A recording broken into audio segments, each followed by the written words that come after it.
Welcome back to the channel, fellow travelers on the path of growth. Imagine waking up tomorrow only to discover that the world you trusted has shifted beneath your feet. The career you mastered is now automated. The market you served has vanished. The values you once relied on are being rewritten in real time. Would you freeze in anxious disbelief, or would you pivot with calm confidence, turning upheaval into opportunity? Today we embark on a long, unhurried exploration of change. It is the indispensable curriculum of a successful life. How ancient and modern thinkers decode its patterns, and what practical habits empower us to ride each wave without capsizing. Settle in, because this is not a brisk overview but a deep narrative designed to accompany you through many reflective pauses, revealing layer after layer, until the very idea of resisting change feels as outdated as a rotary phone. From the first breath, change is our constant companion. Cells divide, languages evolve, continents drift. Yet the human mind craves stability, scaffolding meaning on familiar routines. This tension between biological flux and psychological preference fuels the drama of history. Great civilizations thrived when they embraced adaptation. Phoenician traders who ventured beyond safe harbors, Tang Dynasty scholars who fused foreign insights with native brilliance, Renaissance polymaths who crossed boundaries between art and engineering. Conversely, cultures that idolized stasis eventually fractured under the weight of unaccompanied transformation. The lesson is neither obscure nor optional, adapt or decline. Consider the tale of a modest pottery village perched on a riverside plateau. For centuries its artisans shaped clay vessels, fired in wood-burning kilns, supplying regional markets with sturdy wares. Then railroads arrived, flooding cities with cheaper industrial ceramics. Most villagers lamented the unfair competition and doubled down on tradition, but one potter named Aidan traveled to distant workshops, learning modern glazing chemistry and kiln design. Returning home, he reimagined his craft, merging ancestral patterns with crystalline finishes that dazzled new customers. Within a decade his studio exported to galleries worldwide, sustaining the entire community by retraining fearful neighbors. The difference between prosperity and poverty lay not in talent, but in willingness to learn, unlearn, and relearn. Why do some minds welcome such evolution, while others recoil?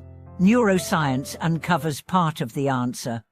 Novelty triggers both excitement and threat responses. The amygdala scans unfamiliar data for potential danger. Simultaneous dopamine bursts promise reward if exploration succeeds. Individuals who habitually reframe uncertainty as possibility strengthen neural pathways associated with approach behavior, building a virtuous loop of curiosity, experiment, and mastery. Those who fixate on risk reinforce avoidance circuits, tightening the grip of fear. Over time, these microscopic patterns compound into opposing life stories, the adaptable voyager versus the rigid guardian of decline. Philosophers long before free machines intuited this truth. Heraclitus observed that no one steps into the same river twice, because both person and water keep flowing. Confucian teachings praise the Jianzi, or gentleman, not for static virtue, but for responsive balance, adjusting to context while anchoring in timeless principles. Stoic writings advise focusing on internal as we can shape, while greeting external as beyond control with prepared flexibility. Across cultures the wisest voices align. Change is not a nuisance to manage, but the medium through which excellence emerges.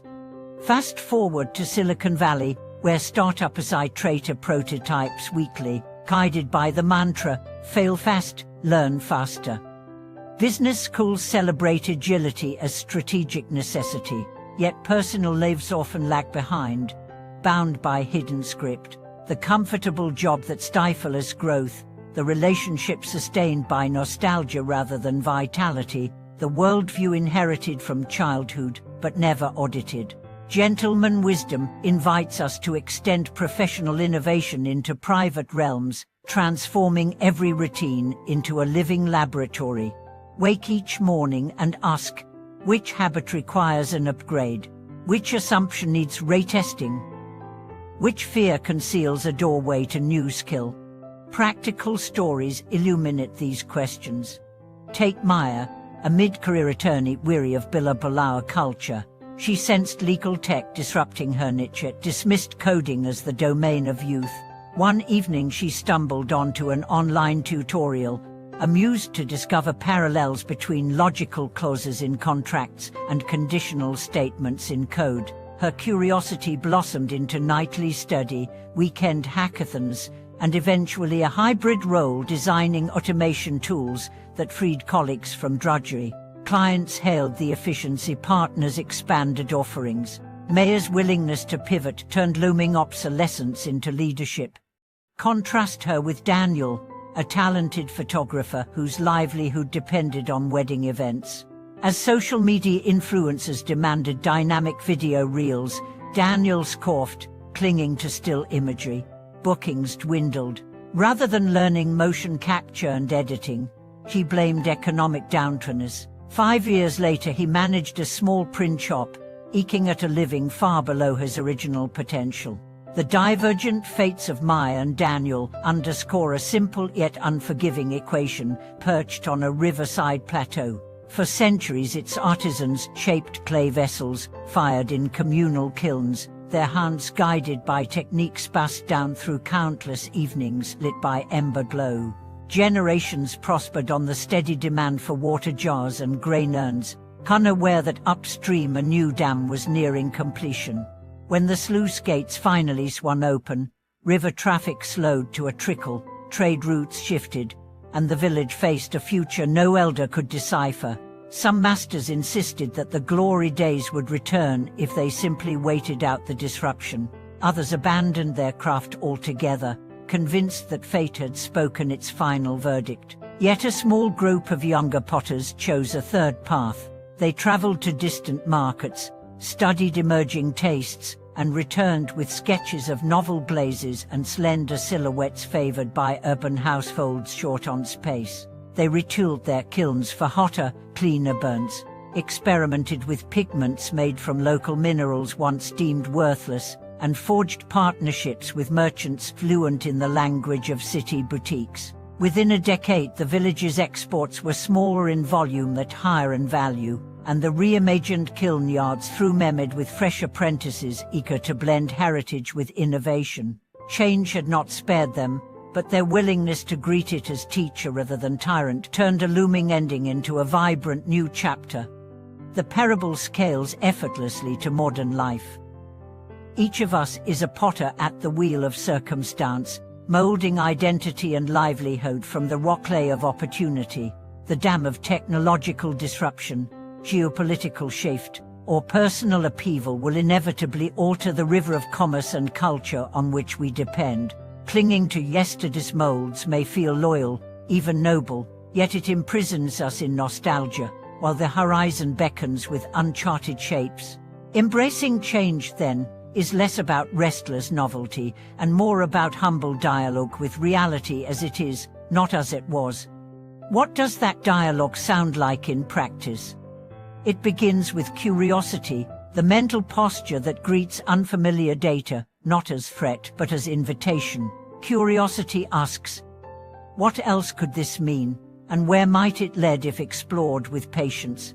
When a colleague proposes an unfamiliar method, when a child questions a household custom, when market analytics reveal a puzzling trend, curiosity keeps the mind supple enough to trace underlying patterns instead of dismissing anomalies as noise.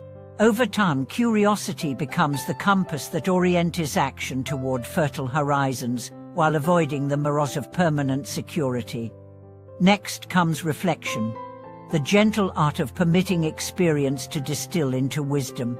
Rapid adaptation risks turning frenetic if not paired with intervals of stillness in which lessons crystallize. A quiet walk after a volatile trading day, a handwritten journal entry following a difficult conversation, a meditative pause between projects. These moments allow the psyche to sift novelty for enduring insight. Reflection transforms change from perpetual turbulence into a sequence of intelligible waves that can be surfed rather than feared. The third virtue is resilience, the capacity to pivot without losing core integrity. Imagine bamboo bending in typhoon winds, supple enough to yield, sturdy enough to remain rooted. In human terms, resilience blends emotional agility with a compelling purpose that transcends specific tactics. When setbacks strike, a contract lost, a partnership dissolved, a healthcare rising, resilience whispers that worth is not annihilated by circumstance. It steadies the hands so they can shape new vessels from reconfigured clay. Threaded through these virtues runs a subtler strand, the ethos of the gentleman as celebrated in classic literature. Contrary to caricature, the gentleman is not a relic bound by rigid etiquette, but a dynamic archetype of principled adaptability. He or she, for the essence, transcends gender, honors tradition without idolizing it, navigates change with measured grace, and elevates collective well-being, even while pursuing personal excellence. In turbulent times, the gentleman's calm is magnetic, offering a model of leadership that steadies teams, families, and even nations. Take the story of a mid-level analyst in a global firm facing sudden merger. Offices buzzed with rumors, cynicism spiked, and productivity sagged beneath clouds of uncertainty. Rather than joining the chorus of complaint, the analyst scheduled informal lunchtime sessions where colleagues could voice anxieties and brainstorm proactive solutions. She gathered scattered insights into concise briefings and forwarded them to division heads, framing proposals in language that aligned with the new company's mission. Within months, she was tapped to spearhead an integration task force, not because she lobbied for power, but because she embodied the gentleman quality of turning flux into cohesion. Her ascent illustrates a quiet truth: change favors those who extend steadiness to others while remaining fluid themselves. Economists often frame adaptation in cold calculus: inputs, outputs, incentives, yet the deepest shifts occur in the realm of narrative. The stories we tell ourselves about who we are and what the world means either liberate or confine our potential. When we narrate change as catastrophic rupture, we shrink from its approach with clenched fists. When we narrate it as the river that carries us from valley to fertile valley, we unfurl sails. Crafting such a narrative requires imaginative courage, the willingness to envision benefit before evidence is obvious, to paint possibility in mental colors vivid enough to propel tangible action.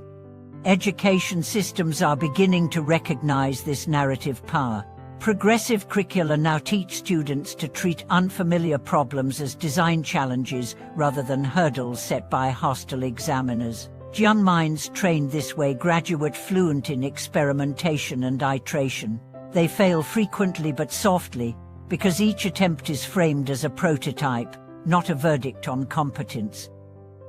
Adults can adopt similar pedagogies in self-directed learning, approaching career pivots or lifestyle modifications as iterative loops: prototype, test, learn, refine. This mindset dissolves the paralysis of perfectionism, replacing it with momentum aced with grace. Technology offers both catalyst and toolkit for such evolution. Artificial intelligence, decentralized finance, bioengineering all reshape professional landscapes at dizzying speed.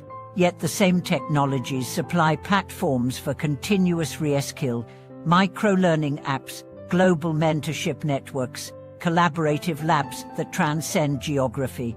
The individual willing to engage these resources comes to see disruption less as threatening giant and more as sparring partner honing agility. Caution is warranted, of course. Not every shiny novelty merits adoption. Discomment steers the change embracer away from shallow trend chasing towards substantive innovation aligned with enduring values. The gentleman archetype again proves useful, balancing openness with prudence, ensuring that enthusiasm never eclipses ethical clarity. Ultimately, the question is not simply, How do we survive change? But how do we harness it to sculpt a life of depth, impact, and joy? The answer begins in paying attention to subtle shifts within industries, relationships, climate, and our own hearts, and responding with creativity rather than complaint. It matures through communities of practice, where shared experiments compound insight. It culminates in legacy contributions that outlast our brief tenure on this spinning sphere precisely because we danced with its rhythms instead of digging heels into historical sound.